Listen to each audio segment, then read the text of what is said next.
Tantor Audio, a division of Recorded Books, presents The Essential Guide to Bigfoot by Ken Gerhard.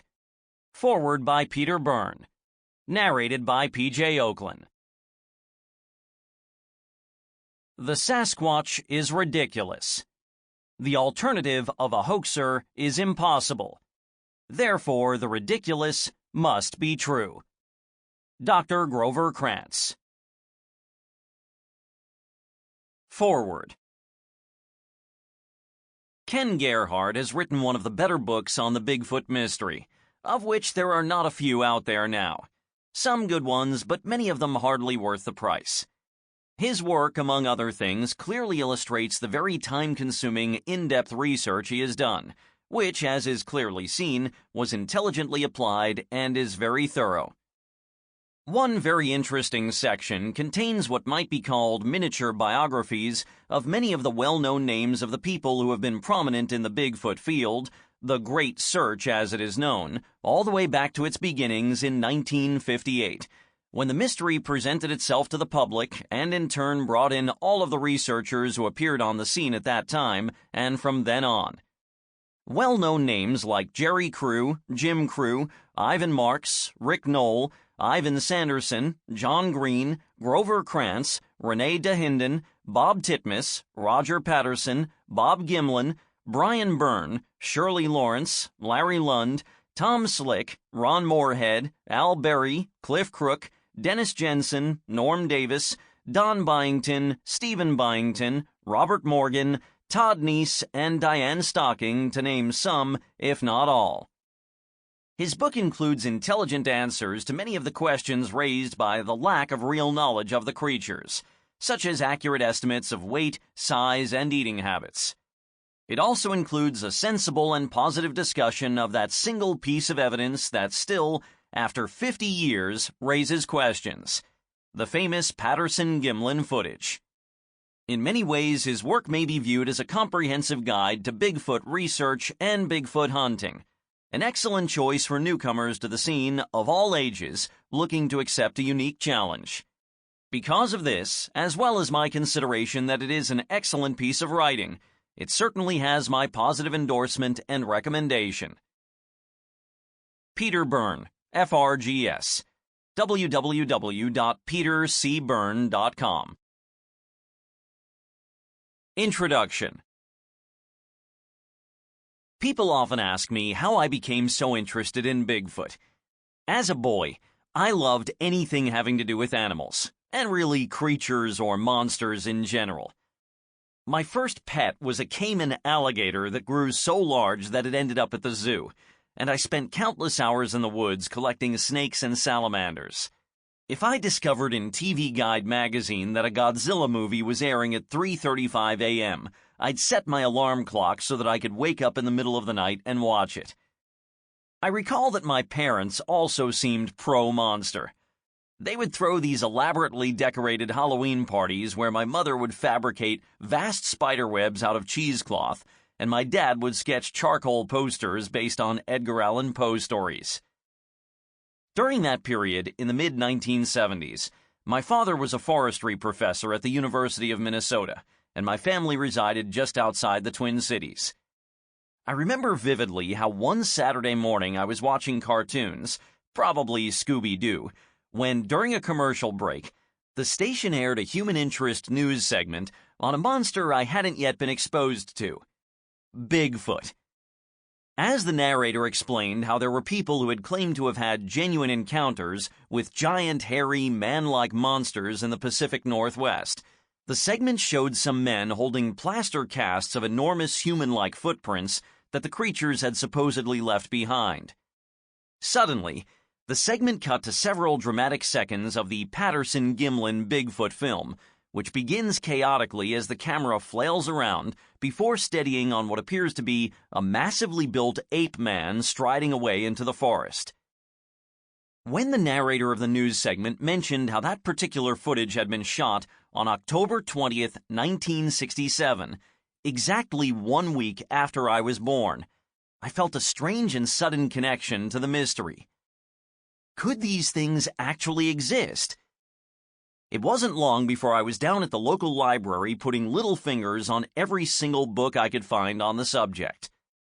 Around that same time, Bigfoot suddenly began to gain popularity in popular culture and was featured on hit TV shows, including The $6 Million Man and In Search Of. A scary documentary-style movie about a swamp-dwelling southern Bigfoot titled The Legend of Boggy Creek occasionally screened at the local theater. Yet, the seminal event in my young life occurred during the summer of 1976, when I attended the Minnesota State Fair and viewed an infamous exhibit purporting to display a deceased Bigfoot-like creature known as the Minnesota Iceman, frozen in a block of ice. I was hooked. In the 40-plus years since that extremely influential time in my life, I have thoroughly researched all aspects of the Bigfoot phenomenon with a passion, collecting and studying hundreds of accounts and interviewing many dozen eyewitnesses firsthand. In addition, I've conducted field research across the continent, from the mountains of Alaska to the jungles of Central America. I've worked alongside and learned from many of the leading Bigfoot investigators in the world, all of them my heroes. My point being that, when it comes to the subject of Sasquatch, I consider myself reasonably well informed. And despite my intense passion for the phenomenon, I also feel as though I've managed to remain fairly objective while investigating this extraordinarily controversial subject. I'm frequently asked if I truly believe that Bigfoot is real, and if I've ever seen one myself. First off, the term believe implies a factual assertion, though it's based purely on faith or something that makes you feel good. Therefore, I prefer to say that I'm only about 90% convinced that these creatures actually exist, because I've never seen one with my own eyes. And if 90% seems high for someone who calls themselves objective, it's because a lifetime of studying the prodigious evidence has convinced me that there is simply too much that can't be explained away. Regarding my sole possible encounter, while investigating an active location on a humid night on August 18, 2003, I heard and recorded deep ape-like grunts some 40 yards away in the dense brush adjacent to a remote Texas lake. Moving to a higher vantage point, 4 of us shined a spotlight on the place where the noises had originated and observed 2 eyes reflecting high off the ground. We would hear strange, sorrowful calls echoing throughout the night. The following morning, we were able to penetrate the thicket where the thing had been and found deep human-like tracks, as well as several mutilated turtle shells that had been ripped in half from top to bottom and discarded like pistachio shells. The carapaces were totally devoid of any flesh. One companion, Texas wildlife expert Chester Moore, agreed with me that we seemingly had been in close proximity to something that wasn't supposed to exist. At the time of this writing, we are living in the so-called information age. Consequently, we're constantly being bombarded from every angle by tweets, posts, Instagrams, YouTube videos, web articles, blogs, and podcasts. Most of these are conceived with the primary purpose being to entertain and hopefully to generate enough interest to fuel online traffic. Verified facts can be few and far between. With regard to the subject of Bigfoot and other enigmatic creatures, misinformation, misconceptions, and all-out falsehoods rule the day. It's becoming more and more difficult to determine what claims, if any, have merit, and the findings are being forgotten.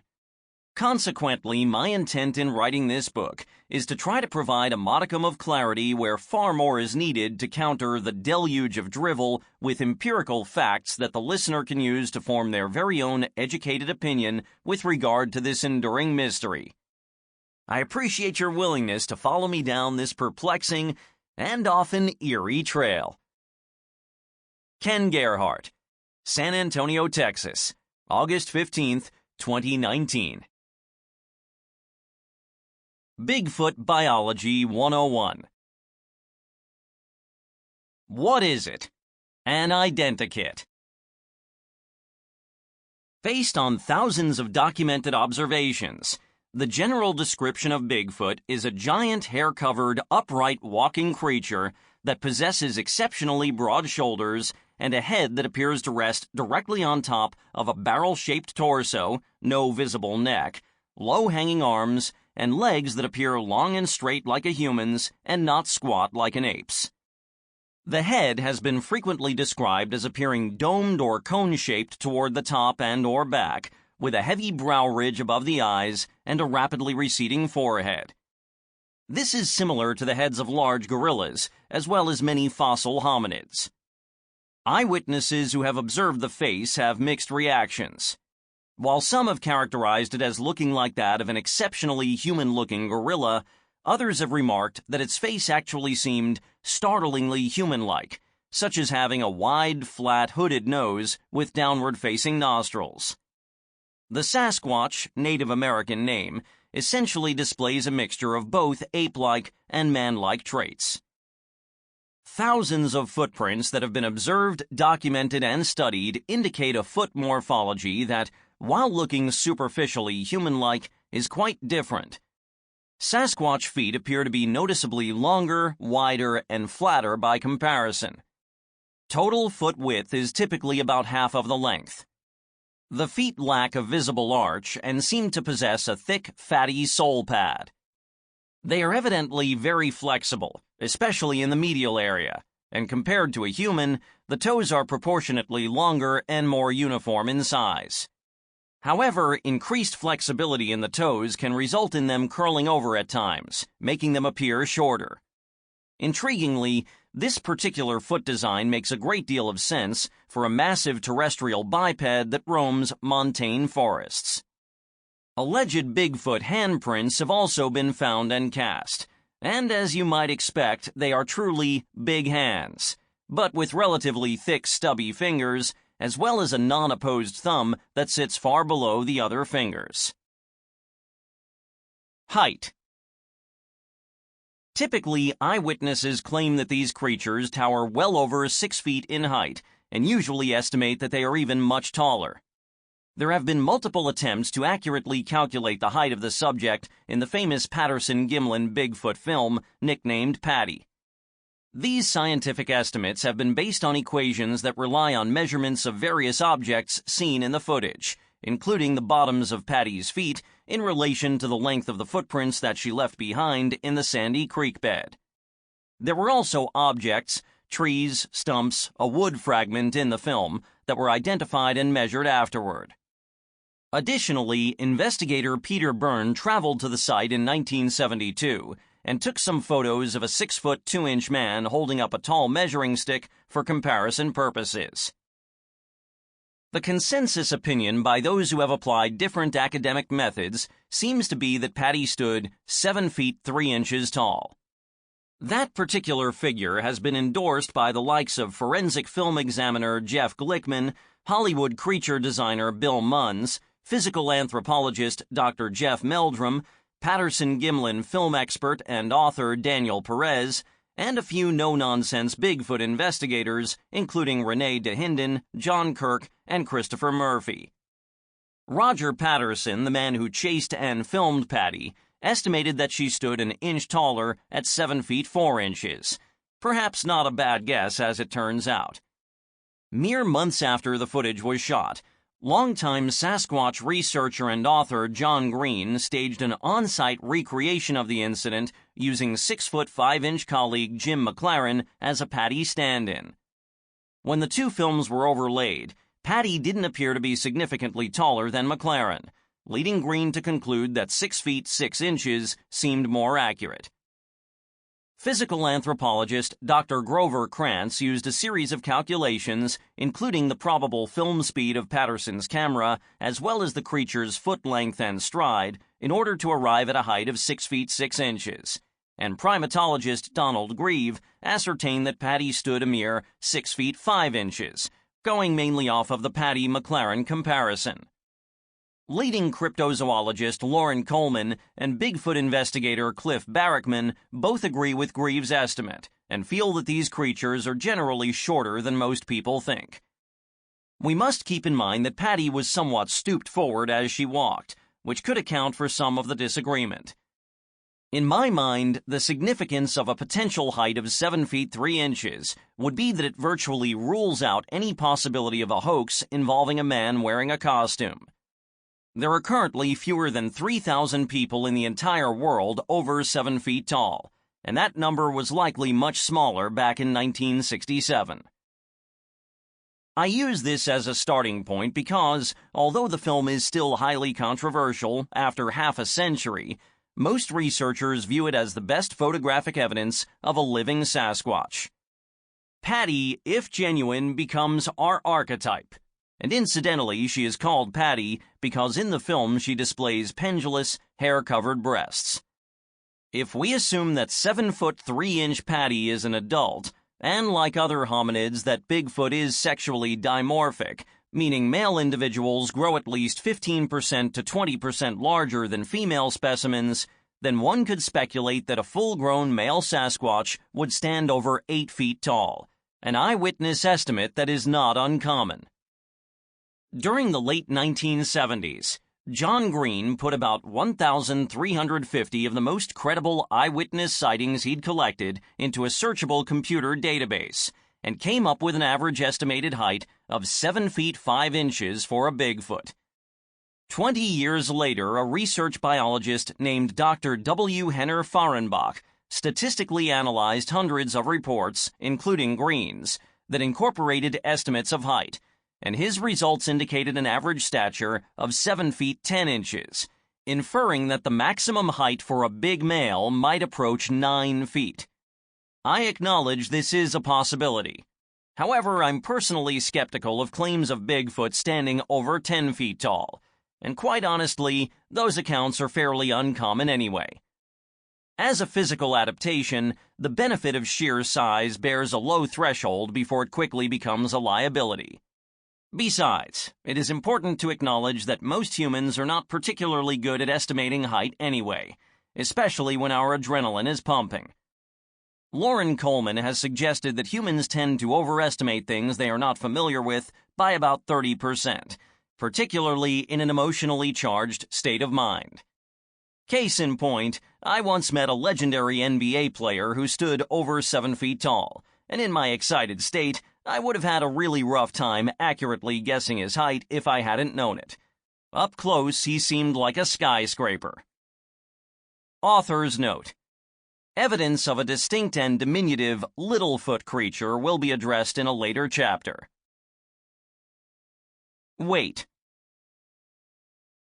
Based on numerous eyewitness estimates of height and relative girth, scientists Grover Krantz and W. Henner Fahrenbach independently calculated that Bigfoot weights could range anywhere from 500 pounds for an average-sized female individual to upwards of 800 pounds or even half a ton for a theoretical 9-foot male.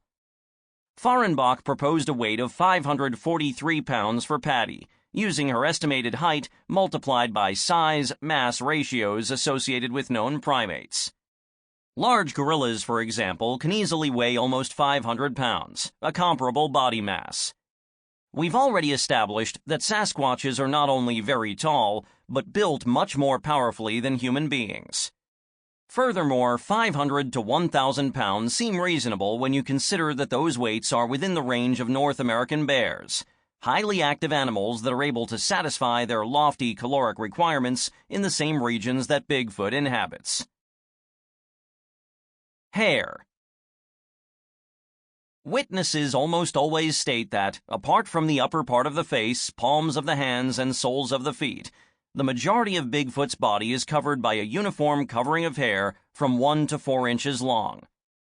Independent analysis of hundreds of reports by both John Green and W. Henner Fahrenbach revealed that about 55% to 60% of Bigfoot observers described the hair color as appearing black or very dark, with around 30% mentioning various shades of brown, often with a reddish tint. Only 15% of eyewitnesses mentioned a lighter coloration, gray, blonde, or even rarely white. Additionally, Fahrenbach undertook a lengthy microscopic Sasquatch hair study and concluded that there was a reddish tinge to each of the dozen or so hairs collected by various people that he ultimately deemed to be authentic. The hairs all lacked the innermost structure known as the medulla and did not display any sign of either color banding or tapering ends. It's worth noting that primates, including humans and other apes, can display wide variation with regard to hair color, as well as natural changes in pigment as individuals age. Some eyewitnesses have mentioned that Bigfoot's head hair appears to be noticeably longer than its body hair. I personally view longer head hair as a derived modern characteristic, implying that these creatures may be closer to humans than apes in some respects. Facial features. There just isn't enough data available to say definitively what a Sasquatch's face looks like, and this may be highly subjective anyway. Most observations are distant, fleeting, and often at night or in poor lighting. Witnesses are understandably in a highly charged emotional state, not to mention that Bigfoot frequently seems to be moving away from and not toward humans. Though there are accounts of Sasquatches peeking in windows or out from behind trees. The general consensus is that the face looks both ape-like and man-like at the same time. Most people can relate to the concept that apes and even monkeys are occasionally capable of making surprisingly human-like facial expressions, and that conversely, some humans display rather primitive facial features. However, and this is important, when seen in profile, almost all witnesses agree that Bigfoot has a relatively flat face and not a snout, although some observers have mentioned that the jaw protrudes more than a human's does. This condition is common in hominids and is known as prognathism. Skin color is typically described as being dark, but not always. Descriptions of Bigfoot's eyes vary widely, with some mentioning large corneas that make the eyes appear solid black. More than a few witnesses have stated that the eyes seemed to convey intelligence, like a human's, while others have characterized them as having the dull stare of an animal. Similarly, eye size has been described as both small and large, with the eyes being described as being both close together and far apart. There have been numerous accounts of Bigfoot's eyes glowing, technically reflecting at night when illuminated. This is curious, because all higher primates lack the ocular membrane known as the tapetum lucidum, a type of reflector in the eyes of nocturnal animals that aids night vision. Primatologist Dr. Anna Nakaris, who has taken an interest in the Bigfoot phenomenon, expresses extreme doubt with regard to descriptions of eye shine. Nevertheless, later in this chapter we will discuss evidence that indicates these creatures may be largely nocturnal. Bigfoot's nose is almost always portrayed as being wide and flat. Observations regarding ears are not common due to excessive head hair, but those who've seen them say they look human-like. Dentition, teeth, is a key diagnostic feature in determining an animal's scientific classification. Some close-range eyewitnesses claimed that they observed large, relatively uniform, human-looking teeth with reduced canines. Jeff Meldrum has astutely pointed out that witnesses rarely describe fangs or claws for that matter, which would seem to be obvious embellishments if someone wanted to fabricate a monster story. Big feet. The most persuasive physical evidence that supports the existence of Bigfoot is the abundance of curious tracks that have been observed and cataloged. There have been literally thousands of documented footprint events throughout North America, often in remote areas and impressed deeply into the ground, as if generated by great weight. Analyzing a sample of over 706 such episodes, W. Henner Fahrenbach estimated that the average Sasquatch track is about 15.6 inches in length and perhaps 7.2 inches wide across the ball of the foot. Comparing some 349 reports 2 decades earlier, John Green came up with an average foot length of 15 to 16 inches, which seems to support Fahrenbach's estimate. Some of their source data was identical. Assuming that these animals are sexually dimorphic, then adult females might leave slightly smaller impressions, perhaps only 12 to 14 inches long.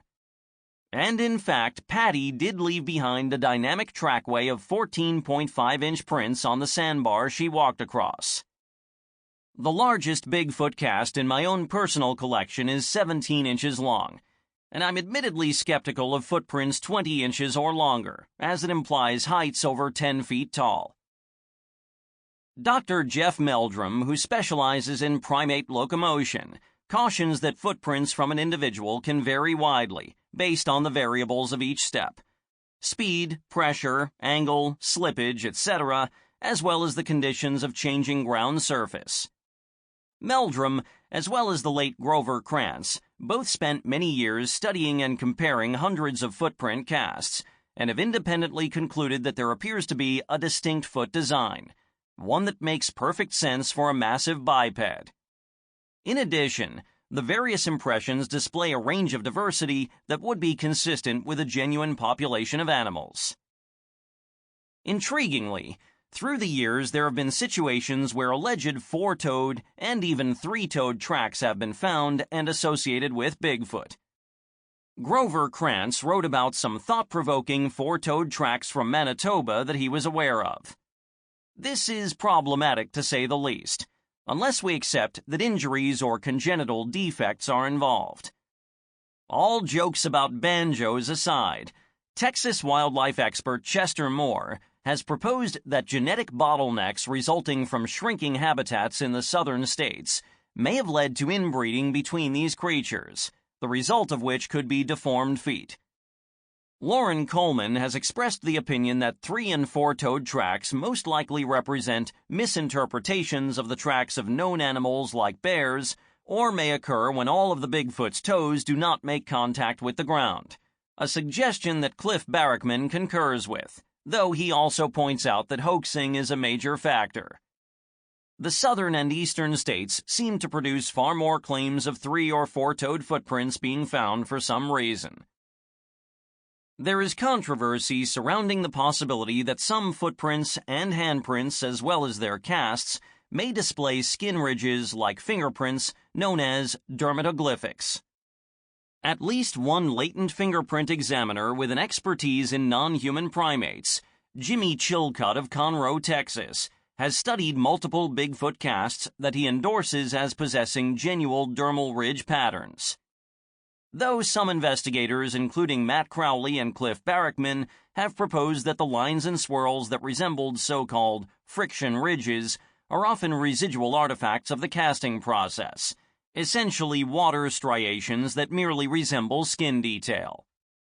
Barrickman has also expressed frustration that footprints are often polluted when curious researchers explore their finds by placing their fingers and hands into the impressions, thereby confusingly introducing their fingerprints into the evidence. Still, some Bigfoot dermatoglyphics that have been studied are tantalizing.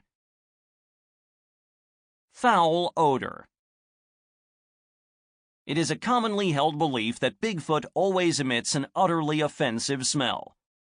However, a survey of the sightings databases reveals that this stink is only described by witnesses about 5 to 11% of the time.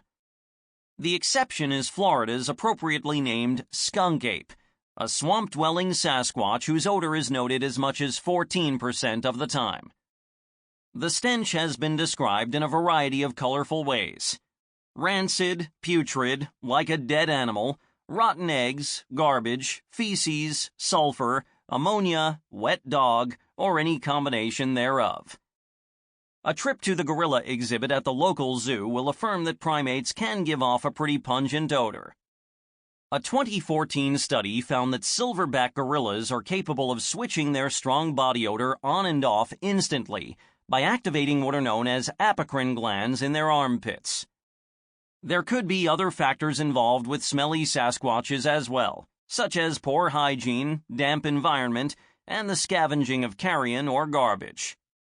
I'm aware of one account where a Bigfoot investigator allegedly encountered the stench, and shortly thereafter became so violently ill that his companions had to take him to the hospital.